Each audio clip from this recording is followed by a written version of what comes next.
పాత్రగా మాత్రమే వాడుకొని మాకందరికీ కావాల్సిన ఆత్మీయ ఆహారాన్ని ఉదయకాల దినాన్ని మీరు మాకు దయచేయమని అడుగుచు తండ్రి ప్రభ.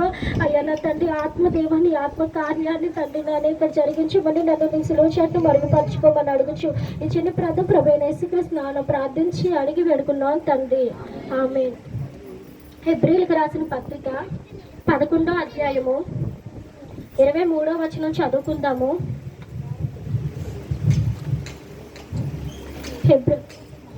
హెబ్రీయులకు రాసిన పత్రిక 11వ అధ్యాయము 7వ వచనం చదువుకుందాము. 7వ వచనం చదువుకుందాము. విశ్వాసమును బట్టి నోవాహు అది వరకు చూడని సంగతులను గూర్చి దేవుని చేత హెచ్చరింపబడి భయభక్తులు గలవాడై తన ఇంటి వారి రక్షణ కొరకు ఒక ఓడను సిద్ధము చేసెను. అందువలన అతడు లోకము మీద నేరస్థాపన చేసి విశ్వాసమును బట్టి కలుగు నీతికి వారసుడాయను. ఈ ఉదయకాల దినాన మన అందరం కూడా నోవాహు విశ్వాసాన్ని ఒకసారి మనం ధ్యానించుకుందాము. ప్రతి ఒక్కరికి తెలిసిన లేఖన భాగాలే అయినప్పుడు కూడా ఈ దినాన మనం నేర్చుకుంటున్న భాగం ఏంటంటే నోవాహు విశ్వాసం. ఎవరి విశ్వాసం? నోవాహు విశ్వాసం. ఒక్కొక్కరి విశ్వాసం ఒక్కొక్క రకంగా ఉంటది. అయితే ఈ దినాన నోవాహు ఎట్టి విశ్వాసాన్ని కలిగి ఉన్నాడు. అది వరకు చూడని సంగతులు అని ఉన్నాయి కదా, ఆ అది వరకు చూడని, అప్పటి వరకు కూడా చూడని ఆ సంగతులు ఏంటి అని చెప్పి ఉదయకాల దినాన మనం ధ్యానించుకుందాము. ఆదికాండము 6వ అధ్యాయము 13 నుండి 22 వరకు మార్చి చదువుకుందాం. నేను 13 చదివితే మీరు 14 చదవండి. అందరూ కలిపి చదవండి. దేవుడే మనతో మాట్లాడుతున్నాడు అని చెప్పి ఏకీభవించండి. 13వ వచనము నేను చదువుతున్నాను, 14 మీరు చదవండి. మార్చి చదువుకుందాం. దేవుడు నోవాహుతో సమస్త శరీరాల మూలముగా భూమి బలత్కారముతో నిండి ఉన్నది గనుక నా సన్నిధిని వారి అంతము వచ్చి ఉన్నది. ఇదిగో వారిని భూమితో కూడా నాశనము చేయుదును.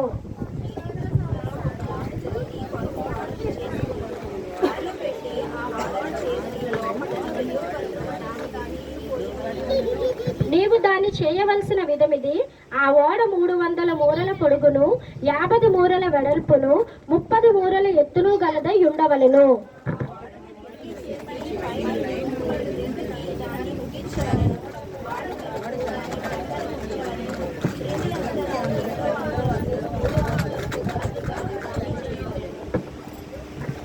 ఇదిగో నేనే జీవవాయువు గల సమస్త శరీరులను ఆకాశము క్రింద ఉండకుండా నాశనము చేయుటకు భూమి మీదకి జల ప్రవాహము రప్పించుచున్నాను.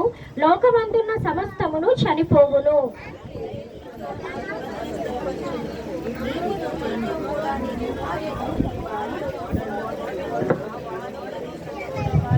మరియు నీతో కూడా వాటిని బ్రతికించి ఉంచుకొనుటకు సమస్త జీవులలో అనగా సమస్త శరీరుల యొక్క ప్రతి జాతిలోనివి 2 చొప్పున నీవు వాడలోనికి తేవలెను.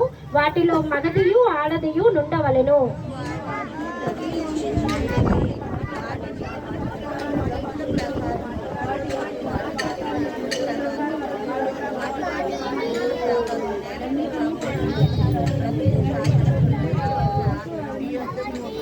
మరియు తినుటకు నానా విధములైన ఆహార పదార్థములను కూర్చుకొని నీ దగ్గర ఉంచుకొనుము. అవి నీకును వాటికిని ఆహారమగునని చెప్పెను. నోవాహు అట్లు చేసెను. దేవుడు అతనికి ఆజ్ఞాపించిన ప్రకారము యావత్తు చేసెను. మనం నోవాహు గారిని చూస్తున్నామండి. దేవుడు నోవాహు గారితో ఒక మాట సెలవిచ్చారు. ఇది మనకు అందరికి కూడా తెలిసిన స్టోరీయే కాబట్టి చిన్నగా చెప్తాను. దేవుడు నోవాహుతో ఏమి సిద్ధపరచమన్నారు? వాడని సిద్ధపరచమన్నారు. ఏమొస్తుందని చెప్పారు? జలప్రవాహము. ఏమొస్తుంది? జలప్రవాహము, లేకపోతే వర్షం అన్నది వస్తుంది అని చెప్పారు. ఇందాక మనం చదువుకున్న భాగంలో ఏముంది? నోవాహు విశ్వాసమును బట్టి అది వరకు చూడని సంగతులను గూర్చి విశ్వాసం ఉంచాడంట. ఏం చేశాడు? అప్పటి వరకు కూడా నోవాహు జల ప్రవాహం అంటే ఏంటో చూడలేదు. ఏం చూడలేదు? జల ప్రవాహం అంటే ఏంటో కూడా అప్పటి వరకు తెలియదు. ఆదాము మొదలుకొని నోవాహు కాలం వరకు అక్కడ ఉన్న ప్రజలకి వర్షం అంటే ఏంటో తెలియదు. ఏమంటే తెలియదు? వర్షం అంటే ఏంటో తెలియదు. కానీ దేవుడు ఏం చెప్పాడు? నేను జల ప్రవాహాన్ని రప్పించబోతున్నాను, లేక వర్షం వస్తుంది, నువ్వు మాత్రం ఒక వాడను సిద్ధపరచుకో అని చెప్పారు. మరి వర్షం అనేది లేకపోతే భూమి ఎలా తడిచేది? ఒకసారి చూద్దాము. ఆదికాండము 2వ అధ్యాయము 6వ వచనం చూద్దాము.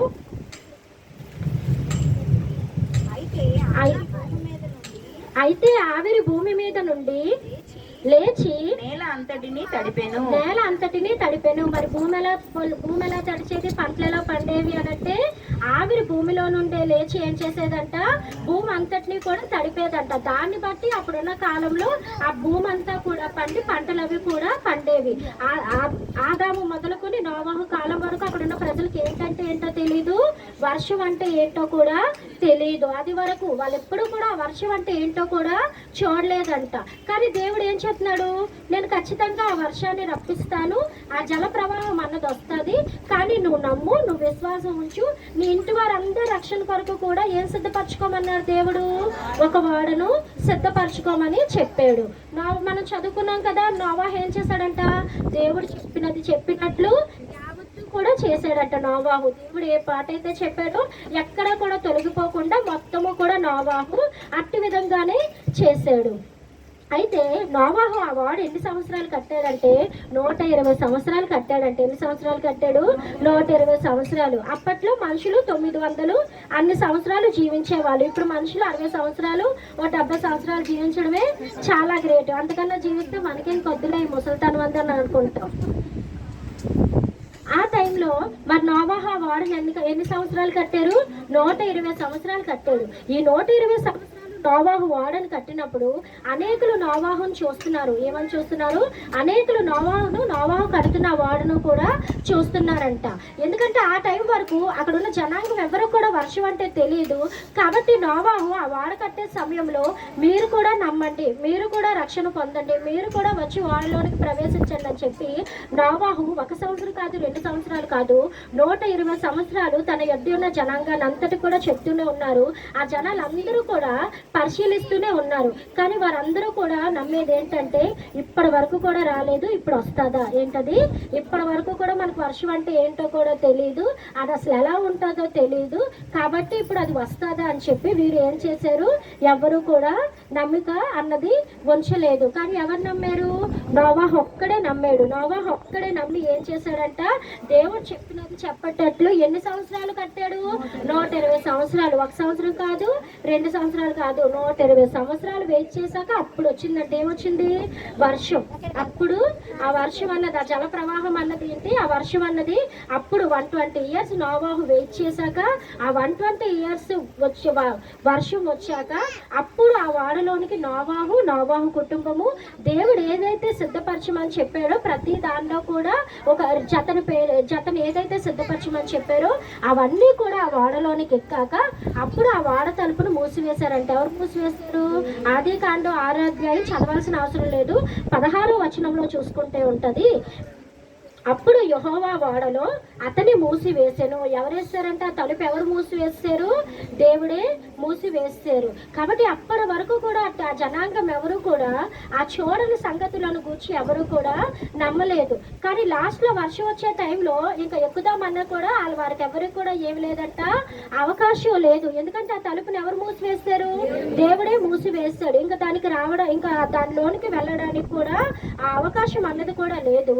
మరి నోవాహుతో పాటు ఎవరు రక్షింపబడ్డారు, నోవాహుతో పాటు తన కుటుంబం అంతా కూడా రక్షింపబడింది. నోవాహు భార్య, తన 3 పిల్లలు, వారి భార్య, వాళ్ళ కోడళ్ళు మొత్తం కలిపి ఎంతమంది రక్షింపబడ్డారు, 8 మంది రక్షింపబడ్డారు. అయితే ఆ కాలంలో వర్షం ఈ దినాన మనకి దేన్ని సూచిస్తుందంటే దేవుని రాకని సూచిస్తుంది. దేన్ని సూచిస్తుంది, దేవుని రాకని సూచిస్తుంది. ఆ కాలంలో ఉన్న జనులు ఆ చూడలేని వర్షం గురించి అనేకులు నోవాహుని అపహసించి ఉండొచ్చు. ఇప్పటి వరకు కూడా చూడలేదు, ఇప్పుడు వస్తాదా అని చెప్పి. ఈ కాలంలో కూడా మనం దేవుణ్ణి చూడలేదు, ఎవ్వరం కూడా దేవుని మనం ఎవ్వరం కూడా చూడలేదు. కానీ మనం చూడక మనం ఏం చేస్తున్నాం, దేవుని యందు విశ్వాసం ఉంచుతున్నాం. మనం చూడక ఏం చేస్తున్నాం, విశ్వాసం ఉంచుతున్నాం. ఆ కాలంలో నోవాహు ఖచ్చితంగా దేవుడు చెప్పాడు ఖచ్చితంగా వస్తాది అని ఏ విధంగా అయితే విశ్వాసం ఉంచాడో ఈ దినాన కూడా మనకి దేవుడు ఏం చెప్పాడు, నేను మరలా వస్తాను, మిమ్మల్ని తీసుకొని వెళ్తాను, మీ కొరకు నేను గృహాన్ని సిద్ధపరచుటకు నేను వెళ్ళుచున్నాను అని చెప్పి దేవుడు ఏదైతే మాట చెప్పాడో ఆ మాటను నమ్మి మనం అందరం కూడా దేని కొరకు మనం సిద్ధపడుతున్నాము, ఖచ్చితంగా దేవుడు వస్తాడు, ఆయన మనల్ని తీసుకొని తన నిత్య రాజ్యంలో దేవుడు మనల్ని ఖచ్చితంగా అక్కడికి మనం చేరుస్తారు అని చెప్పి మనం అందరం కూడా దాని గురించి మనం సిద్ధపడుతున్నాము. అయితే మరి దేవుడు మనతో మాట్లాడుతున్నారు. ఆ దినాన దేవుడు నోవాహుకున్న విశ్వాసం ఈ దినాన మనం కలిగి ఉన్నామా అని చెప్పి దేవుడు మనల్ని అందరినీ కూడా అడుగుచున్నారు, నన్ను కూడా అడుగుచున్నారు. నిజంగా నోవాహుకున్న విశ్వాసం మనందరికి కూడా ఉందా? ఒకసారి మనల్ని మనం పరీక్షించుకుందాం. ఎందుకంటే నిజంగా నోవాహుకున్న విశ్వాసం కానీ మనకుంటే మన కళ్ళ ముందే మన పిల్లల్ని అన్యులకి ఇచ్చి మనం పెళ్లి చేయం. ఏం చేయరు? అన్యులకి ఇచ్చి పెళ్లి చెయ్యం. బైబిల్లో నరకం గురించి అనేక మాటలు రాయబడి ఉన్నాయి. నేను రెఫరెన్స్లు చెప్పట్లేదు, కానీ నరకంలో ఏముండదు? అగ్ని ఆరదు, పురుగు చావదు. నరకంలో ఏముంటది? అగ్ని ఆరదు, పురుగు చావదు. ఇంకా నరకంలో ఏముంటది? ఏడుపు, పండ్లు కొరుకుతాయి. నరకంలో ఏముంటది? ఏడుపు, పండ్లు కొరుకుతాయి. అంతేకాకుండా నరకంలో ఏముంటది? అగ్ని అని మనం అనుకున్నాం కదా, అగ్ని ఆరదు అని చెప్పి. అది ఎంత వేడిగా ఉంటుంది ఒకసారి మనల్ని మనం ఊహించుకుందాము. మన ఎండాకాలం ఒక 45 డిగ్రీలు, అంత 40 కరెక్ట్గా తెలియదు, అంత వేడిమి వస్తేనే మనం భరించలేకపోయామే. మరి ఆ నరకంలో అంత వేడిమిలో ఎలా భరించగలుగుచున్నాము? ఎలా భరించగలుగుతారు? మనమైనప్పటికీ మన పిల్లలైనప్పటికీ నిజంగా నోవాహుకున్న అట్టి విశ్వాసం కానీ మనకు ఉంటుంటే ఈ దినాన మనం మన కుటుంబాలని దేవుని సన్నిధికి తీసుకొని వస్తాము. నోవాహు ఎట్టి విధంగా అయితే తన రక్షణ వాడలోనికి తన కుటుంబాన్ని అంతా కూడా చేర్చి ఏ విధంగా అయితే ఆ జలప్రలయం నుండి తప్పించుకున్నాడో, ఈ విధంగా ఈ దినాల్లో మనము కూడా ఏం చేస్తామంటే చిన్నప్పటి నుండి మన పిల్లల్ని మనం దేవుని సన్నిధిలో మనతో పాటు నడిపించుకోగలుగుతాము. ఎందుకంటే మనకి ఇక్కడ అనేకమైన అవకాశాలు ఉన్నాయి. మార్నింగ్ పూట సండే స్కూల్ జరుగుతుంది, కానీ కొంతమంది పంపిస్తారు, కొంతమంది పంపించరు. మనం ఎప్పుడైతే మన పిల్లల బాధ్యత దేవునికి తీసుకొచ్చి దేవుని సన్నిధిలో వాళ్ళు విడిచిపెడతామో, మరి హన్నా విడిచిపెట్టింది కదా సమూయేల్ని, ఎంతలా దేవుడు ఆశీర్వదించారు. ఆ వాక్య భాగం చదివితే సమూయేలు అక్కడికి వచ్చే వరకు కూడా దేవుని మాట అంటూ ప్రత్యక్షం కాలేదంట. చాలా అరుదు, ఎప్పుడో అప్పుడప్పుడు దేవుని మాట ప్రజలకు వచ్చేదంట. కానీ సమూయేలు ఎప్పుడైతే ఆ మందిరంలోకి వచ్చి ఆ మందిరంలో పెరిగి దేవుని యందు భయభక్తులు నిలిపాడో, అప్పటి నుండి యెహోవా మాట నిరంతరం కూడా ప్రజలకు వస్తుందంట. మరి అట్టి విధంగా మనం మన బిడ్డలు ఎప్పుడైతే చిన్నప్పటి నుండి దేవుని సన్నిధిలో విడిచిపెడతాం, దేవుని సన్నిధికి మనం అప్పచెప్తామో, ఇంకా మనం వారి కాపుదల అంతటి ఎవరికి ఇస్తున్నట్టు? దేవునికి ఇస్తున్నాం. ఎందుకంటే మన పిల్లల మనస్తత్వాలు మనం మార్చలేము, వారి మనస్తత్వం ఎలా ఉంటుందో కూడా మనకు తెలియదు. కానీ ఎప్పుడైతే మనం దేవునికి అటు విధంగా మనం అప్పచెప్తామో, వాళ్ళ బాధ్యత, వాళ్ళ మనస్తత్వాలు, వాళ్ళది ఏదైతే ఫ్యూచర్ అంతా కూడా ఉంటుందో దాన్ని ఎవరు చూసుకుంటారు? దేవుడు చూసుకుంటారు. అట్టి విధంగా మనం అందరూ కూడా మన చిన్న బిడ్డల్ని చిన్నప్పటి నుండి దేవుని సన్నిధికి అప్పచెప్పాలి. ఎందుకంటే మనకు అందరికీ తెలిసిన సామెతే, ఒకే వంగంది మాన యొంగునని. మనం చిన్నప్పటి నుండి మన పిల్లల్నేమో దేవుని సన్నిధికి నడిపించాం, మనం మాత్రం బైబిల్ పట్టుకొని మనంతట మనం తిరిగి వస్తాం, మరి వాళ్ళని మాత్రం నరకానికి వదిలేస్తున్నాము. అట్టి నరకంలో అదే మనకు వస్తే మనం ఏం చేస్తాం? భరించలేం కనుక మనం ఏం చేస్తున్నాము? దేవుని దగ్గరకు వస్తున్నాం. మరి వాళ్ళని మాత్రం మనం ఏం చేస్తున్నామంటే అట్టి నరకానికి మనం అప్పచెప్తున్నాం. కాబట్టి మన పిల్లలున్నా, మన మనవళ్ళున్నా, మన మనవరాళ్ళున్నా, ఎవరున్నప్పుడు కూడాను ప్రతి ఒక్కరిని కూడా అందరూ కూడా ఆసక్తితో దేవుని వాక్యంపై శ్రద్ధ పెడతాము. అందరూ కూడా ప్రతి ఒక్కరిని కూడా దేవుని సన్నిధికి మనం నడిపించాలి. ఎందుకంటే అక్కడ ఆ నరకంలో అది కోట్ల సంవత్సరాలు, దానికి ఆ నరకానికైనా పరలోకానికైనా ఇంకా అంత ఉండదు. అదే మనం ఏమంటున్నాము? నిత్య జీవము. అయితే పరలోకము, లేకపోతే నరకము. కాబట్టి చిన్నప్పుడేమో మన పిల్లల్ని దేవుని సన్నిధికి నడిపించము, తర్వాత వాళ్ళు పెద్ద అయ్యాక దేవుని మాటకు లోబడకుండా ఉంటున్నారు. అంతేకాకుండా మరి సంఘంలో ఉన్న ప్రతి ఒక్క తల్లిదండ్రులు కూడా ఈ మాటను మనసును పెట్టుకుందాం. కొంతమంది ఏం చేస్తున్నారంటే, ఈ సంబంధం ఇప్పుడు వస్తే మళ్ళీ రాదేమో, లేకపోతే వాళ్ళకి ఇంత డబ్బు ఉందేమో, లేకపోతే ఇంత ఆస్తుందేమో, లేకపోతే మా పిల్లల ఫ్యూచర్ బాగుంటుందేమో అని చెప్పి తెలిసి కూడా పిల్లల్ని ఏం చేస్తున్నారంటే అన్యులకు ఇచ్చేసి విగ్రహారాధనకు అప్పచెప్తున్నారు. మరి దేవుని వాక్యం సెలవిస్తుంది, దేవునికి అన్నిట్లకన్నా అసహ్యమైనది విగ్రహారాధనే. దేవునికి అన్నిట్లకన్నా అసహ్యమైనది ఏంటి? విగ్రహారాధనే. మరి అట్టి విగ్రహారాధన చేయడం ఏం చేస్తున్నామంట? మన పిల్లలకు అట్టి సంబంధాలు చేసి ఒక్కొక్కసారి తల్లిదండ్రులు ఇప్పుడు వస్తే ఇంకా ఆ సంబంధం రాదేమో, పిల్లల భవిష్యత్తు బాగుంటుందేమో అని అనుకుంటున్నారు. కానీ ఉదయకాల దినాన్ని మనం తెలుసుకొని మన భవిష్యత్తు పరలోకం. ఏంటి మన భవిష్యత్తు? పరలోకం. ఇక్కడ మనం ప్రజెంట్ గా ఉన్నాము, మనకు అందరికీ తెలిసిందే. ఈ భూమి మీద మనం ఎన్నాళ్ళు జీవించిన యాత్రికులము, ప్రయాణికులమే. ఈ భూమి మీద మనం ఏంటి? యాత్రికులము, ప్రయాణికులమే. కాబట్టి ఇక మీదట మా పిల్లల భవిష్యత్తు బాగుంటుంది, వాళ్ళు అలా ఉంటారు ఇలా ఉంటారు అని చెప్పి అన్య జనాంగం వైపు మాత్రం ఎప్పుడు కూడా చూసేవారుగా మనం ఉండకూడదు. మన భవిష్యత్తు పరలోకమే. ఇప్పుడు మామూలుగా మనం ఇప్పుడు పిల్లల్ని స్కూల్లో జాయిన్ చేసినప్పుడు ఏమనుకుంటారు, ఈ స్కూల్ జాయిన్ చేస్తే వాళ్ళ ఫ్యూచర్ బాగుంటుందని. మరి అన్నిటికన్నా నిత్యమైన రాజ్యము మన భవిష్యత్తు అక్కడే ఉన్నప్పుడు అట్టి భవిష్యత్తు దాని గురించి మనం ఇంకెంతలా సిద్ధపడాలి. మన భవిష్యత్తు రాజ్యం అదే కనుక ఇక్కడ సిద్ధపడిన దానికన్నా ఇవన్నీ కూడా మనకు అందరికీ తెలిసిందే. మనిషి మహాబ్రతుకు 60 సంవత్సరాలు తర్వాత వాళ్ళు ఎవరి పైన డిపెండ్ అవ్వాల్సిందే. కాబట్టి ఇట్టి లోకం వైపు కాకుండా మన భవిష్యత్తు అయిన పరలోక రాజ్యం గురించి మనల్ని మన పిల్లల్ని మనం ఏం చేయాలి, సిద్ధపరచాలి. అంతేకాకుండా మన సంఘంలో అనేక మంది ఉన్నారు. కొంతమంది భార్యలు వస్తే భర్తలు రారు, భర్తలు వస్తే భార్యలు రారు. మనం అనుకోవచ్చు మేము ఏం చేయగలము అని చెప్తారు, కానీ మేము ఏం చేయగలము అని చెప్పి అనుకుంటారు. మరి పౌలు గారు చెప్పిన ఒక మాటను మనం జ్ఞాపకం చేసుకుందాము. పౌలు అయితే చెప్తున్నారు, ఆత్మల గురించి ప్రసవ వేదన పడుతున్నారంట. స్త్రీలందరికీ తెలిసింది ఆ ప్రసవ వేదన అనేది ఎంత పెయిన్ఫుల్లో, అది భరించలేనంత భారం కలదు. నిజంగా అట్టి ప్రసవ వేదనతో మనం మీ భర్తల గురించి కానీ మీ భార్యల గురించి కానీ ప్రార్థన చేస్తున్నారా? మరి తెలిసి వారు నరకానికి వెళ్ళిపోతున్నారే, మన కళ్ళ ముందే పోతున్నారు కదా. అట్టి ప్రసవ వేదన కలిగిన ప్రార్థన ఎప్పుడైనా చేస్తున్నారా? అట్టి కన్నీరు కలిగిన ప్రార్థన ఏదైనా చేస్తున్నారా? ఇదంతా కూడా నోవాహు విశ్వాసం.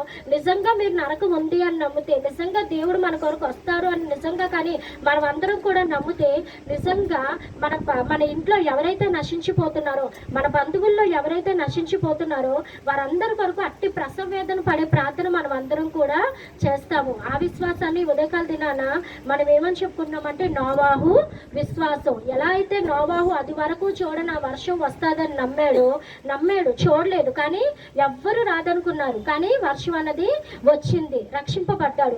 అదే విధంగా మనం కూడా పరలోకాన్ని చూడలేదు, దేవుడు చెప్పాడు నేను వస్తాను మీరు వేచి ఉండండి అని చెప్పి మనము చూడలేదు, వెయిట్ చేస్తున్నాం దేవుడి గురించి.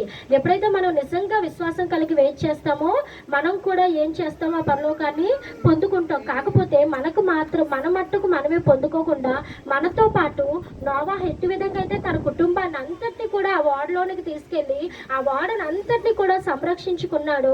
మనం అందరూ కూడా ఏం చేయాలంటే మన కుటుంబాన్ని అంతటిని కూడా సంరక్షించుకోవాలి. కళ్ళ ముందు మన పిల్లలే నశించిపోతున్నారు, వారి గురించి మనం ఎటువంటి ప్రార్థన చేయాలి?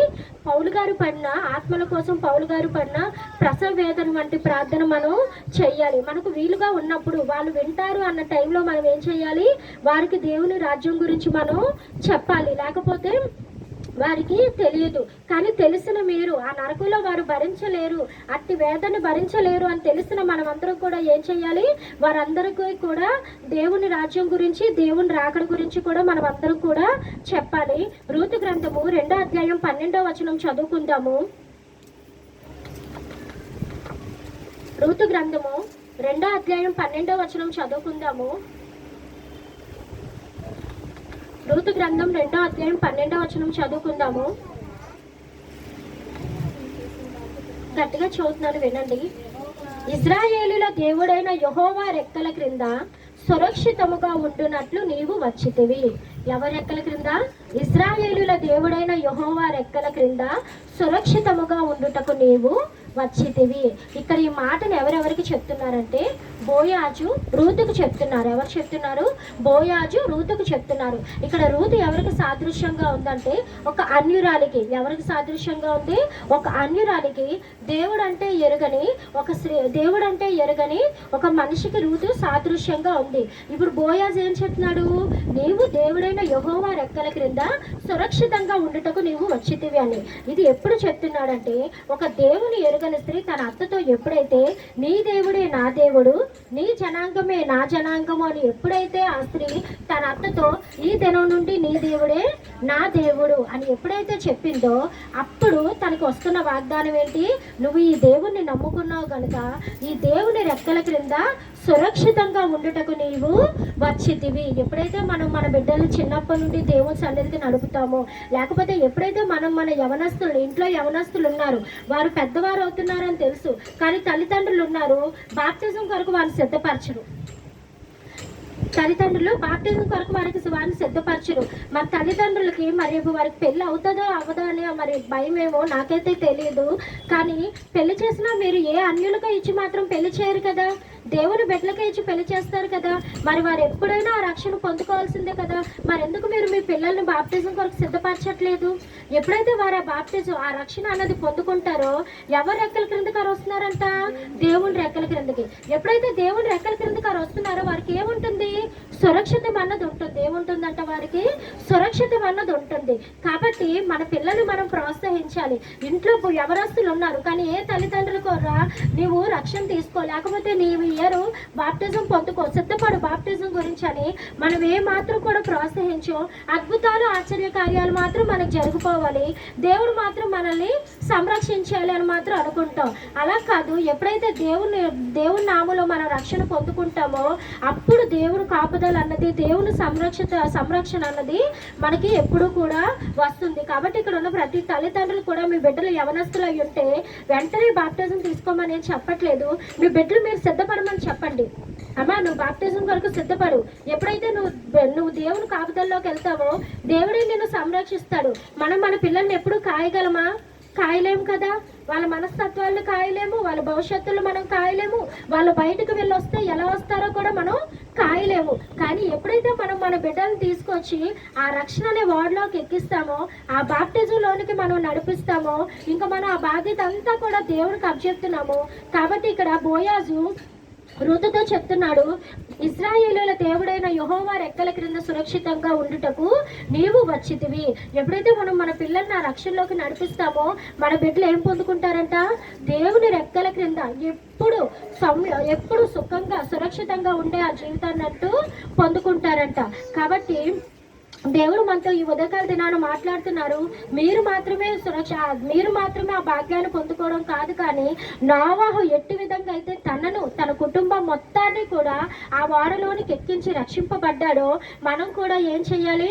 మన పిల్లల్ని, మన కుటుంబాన్ని, మనకి ఏదైతే మన కుటుంబము ఉందో దానంతటిని కూడా మనం ఏం చేయాలి? నోవాహు వలె ఆ దేవుని రక్షణ వాడలోనికి మనం అందరం కూడా ఎక్కించాలి. అంతేకాకుండా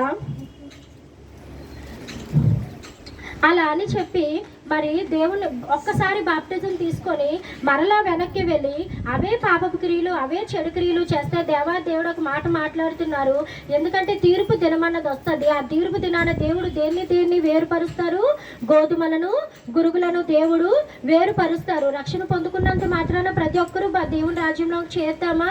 చేరం. దేవుని వాక్యం ఉంది కదా, ప్రభువా ప్రభువా అని నన్ను పిలుచు ప్రతి వాడును నా తండ్రి నా దేవుని రాజ్యంకు రాడు, కానీ దేవుని చిత్త ప్రకారము చేయువాడే. కాబట్టి పేరుకు మాత్రమే రక్షణ పొందుకొని మరలా మునుపు జీవితానికి రక్షణ పొందుకున్న జీవితానికి ఏ మాత్రము కూడా వ్యత్యాసం అన్నది, తేడా అన్నది మనం చూపించకపోతే అట్టి వారు దేవుని రాజ్యంలోనికి చేరని చెప్పి దేవుడి ఉదయకాల దినాన్ని మాట్లాడుతున్నారు.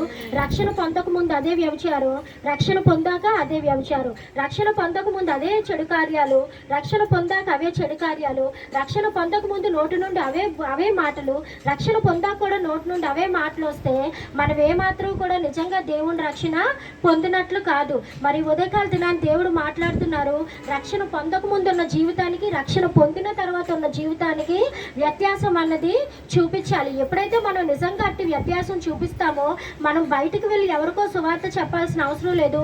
మన బ్రతికే ఒక సువార్తగా మారుతుంది. మనం జీవించిన ఒక జీవితమే ఒక సువార్తగా మారుతుంది. మనం ఎక్కడో బయటకు వెళ్ళిపోయి అందరికీ సువార్త చెప్పేసి మారమని చెప్పాల్సిన అవసరం లేదు.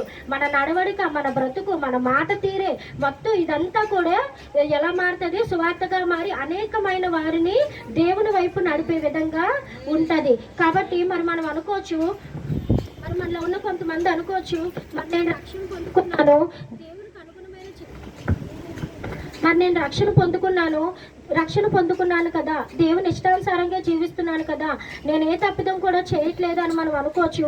అయినప్పుడు కూడా ఈ కష్టాలు నన్ను వెంబడిస్తున్నాయి అని అనుకోవచ్చు. లేదంటే ఈ బాధలు కూడా నన్ను వెంబడిస్తున్నాయి, ఈ కష్టం నుండి లేకపోతే ఇప్పుడు వచ్చిన ఈ శ్రమ నుండి నన్ను ఎవరు కూడా తప్పించలేరేమో అని మనం అనుకోవచ్చు.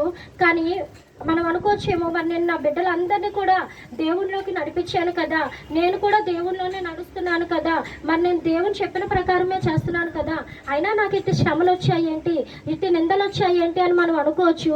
కానీ దేవుడు ఈ ఉదయకాల దినాన్ని మనకు గుర్తు చేస్తుంది ఒకటి, నోవాహు విశ్వాసం. ఏ విశ్వాసం? నోవాహు విశ్వాసం. నోవాహు ఎట్టి విధంగా అయితే అది వరకు చూడని వర్షాన్ని నమ్మి 120 సంవత్సరాల తర్వాత అది చూసినప్పుడు ఎంత ఆశ్చర్యపడి ఉంటాడో. వర్షం అంటే ఇలా ఉంటుందా, ఇట్టి విధంగా ఉంటుందని చెప్పి ఎంత ఆశ్చర్యపడాడు. ఈ ఉదయకాల దినాన్ని దేవుడు మనతో మాట్లాడుతున్నాడు. మరి నేను కూడా విశ్వాసం ఉంచుతున్నాను కదా, అయినప్పటికీ నాకు ఇటు శ్రమ వస్తుంది, ఈ కీడులో నుండి నన్ను ఎవరు తప్పించలేకపోతున్నారని మనం అనుకుంటున్నామేమో. దేవుడు మనతో మాట్లాడుతున్నాడు. నువ్వు కూడా ఈ ఉదయకాల దినాన నోవాహు విశ్వాసాన్ని కలిగి ఉండు. అది పెద్ద శ్రమ అయినప్పుడు పర్లేదు, అది పెద్ద ఇరుకైనప్పుడు పర్వాలేదు, ఏ మనుష్యుడు నిన్ను తప్పించకపోతున్నాడేమో అయినప్పటికీ పర్వాలేదు. నోవాహు విశ్వాసాన్ని కలిగి ఉండు. ఆ శ్రమ అంత పెద్దదైనప్పుడు కూడా ఎప్పుడైతే మనం నోవాహు విశ్వాసాన్ని కలిగి ఉంటామో ఖచ్చితంగా నోవాహు ఎట్టి విధంగా అయితే అది వరకు చూడని వర్షాన్ని చూచాడో, ఎట్టి విధంగా అయితే మనం కూడా అది వరకు చూడని పరలోకాన్ని చూస్తామని నమ్ముచున్నామో, మన ముందున్న శ్రమ పెద్ద అయినప్పటికీ దాని నుండి ఎవరు విడిపించలేనప్పటికీ మనం ఎప్పుడైతే నోవాహు విశ్వాసాన్ని కలిగి ఉంటామో విడిపించే దేవుడు మన పక్షాన్ని ఉన్నాడని చెప్పి దేవుడి ఉదయకాల దినాన్ని మనతో మాట్లాడుతున్నాడు. కాబట్టి మన శ్రమల వైపు చూడొద్దు. కాబట్టి ఉదయకాల దినాన్ని దేవుడు మనతో మాట్లాడిన ఒకే ఒక మాట, నోవాహు విశ్వాసం. ఎవరి విశ్వాసం? నోవాహు విశ్వాసం. మరలా ఒకసారి హెబ్రీయులకు రాసిన పత్రిక 11:7 చదువుకొని ముగిద్దాము. అందరం కలిపి చదువుకుందాము. హెబ్రీయులకు రాసిన పత్రిక 11వ అధ్యాయము 7వ వచనము. నాతో పాటు అందరూ చదవండి. విశ్వాసమును బట్టి నోవాహు అది వరకు చూడని సంగతులను గూర్చి దేవుని చేత హెచ్చరింపబడి భయభక్తులు గలవాడై తన ఇంటి వారి రక్షణ కొరకు ఒక వాడను సిద్ధము చేసెను. అందువలన అతడు లోకము మీద నేరస్థాపన చేసి విశ్వాసమును కలుగు నీతికి వారసుడాయెను. ఇట్టి విధంగా మరి నోవాహు అది వరకు చూడని సంగతులను ఎట్టి విధంగా చూశాడో, విశ్వాసాన్ని పొందుకొని ఏ విధంగా నీతికి వారసుడాయాడో, అట్టి విశ్వాసం కానీ ఉదయకాల దినాన్ని మనం కానీ కలిగి ఉంటే దేవుని రాజ్యాన్ని మనం పొందుకుంటాము. మనకందరికీ తెలిసిన మాటే, దేవుని రాజ్యంలో ఏముండదు? ఏడుపు ఉండదు, కన్నీరు ఉండదు, దుఃఖం ఉండదు, బాధ ఉండదు. మరి దేవుడు తన వాక్యం ద్వారా సెలవిస్తున్నారు. అవి బంగారపు వీధులు. నిత్యము దేవుడు కానీ మనకు ఒకసారి మనల్ని మనం ఇమాజిన్ చేసుకుందాం. దేవుడు కానీ ఒక సింహాసనం మీద కూర్చుండి వేవేల దూతలు అతన్ని పరిశుద్ధుడు పరిశుద్ధుడు అని కొనియాడబడుతున్నప్పుడు మనం కూడా వాటితో పాటు పరిశుద్ధుడు పరిశుద్ధుడని దేవుని కొనియాడితే నిజంగా ఆ భాగ్యం ఎంతో గొప్ప భాగ్యం కదా. మరి మనం కూడా ఈ ఉదయకాల దినాన్ని ఎప్పుడైతే నోవాహు కలిగి ఉన్న ఆ విశ్వాసాన్ని కలిగి ఉంటామో ఎవ్వరూ కూడా చూడలేదు, దేవుని మనం కళ్ళారా చూడలేదు, కానీ మనం నమ్ముచున్నాం పరలోక రాజ్యం ఉందని. ఎప్పుడైతే మనం అట్టి విశ్వాసాన్ని బట్టి నిజంగా అట్టి విశ్వాసాన్ని మనం నమ్ముతామో ఆ భాగ్యాన్ని మనం పొందుకుంటాము. వేవేల దూతలతో 24 పెద్దలతో దేవుని పరిశుద్ధుడు పరిశుద్ధుడు అని కొనియాడబడుతున్నప్పుడు మనం కూడా వాటితో కలిసి దేవుణ్ణి పరిశుద్ధుడు పరిశుద్ధుడు అని కొనియాడబడే భాగ్యంలోకి దేవుడు మనందరినీ కూడా నడిపించును గాక. ఆమేన్. కళ్ళు మూసుకొని ప్రార్థన చేసుకుందాం ఒకసారి.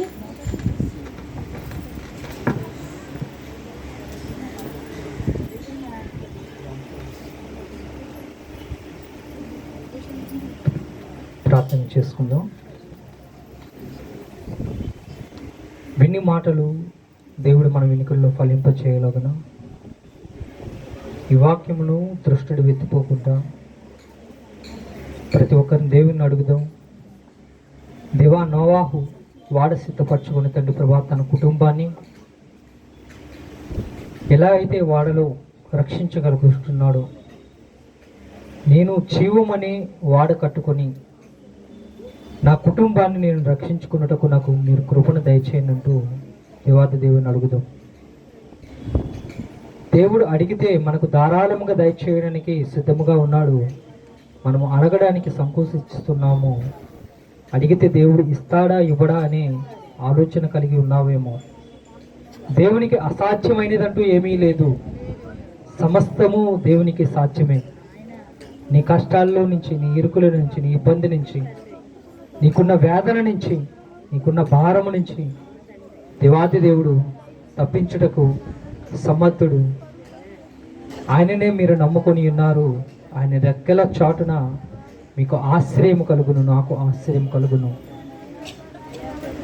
మరి ఈ లోకంలో అనేకమైన వారు మనకు వ్యతిరేకత చూపించవచ్చు, కానీ దేవుడు వ్యతిరేక కాదు. నిత్యము ఆయన కృపను చూపించేవాడు. ఆయన నిన్ను నన్ను ఆశీర్వదించేవాడు. మరి ఆయన రెక్కల కింద మనం సజీవులుగా ఉన్నామని నమ్ముచు ఇంతవరకు ఇచ్చిన క్షేమాన్ని బట్టి ఆయనకి కృతజ్ఞతలు చెల్లించుకుంటూ, ఇంతవరకు ఇచ్చిన నెమ్మదిని బట్టి ఆయనకి కృతజ్ఞతలు చెల్లించుకుంటూ వాక్య పరిచర్య నిమిత్తము మన మధ్యలో ఉన్న శ్యామ్ బెదరు ప్రార్థన చేస్తారు.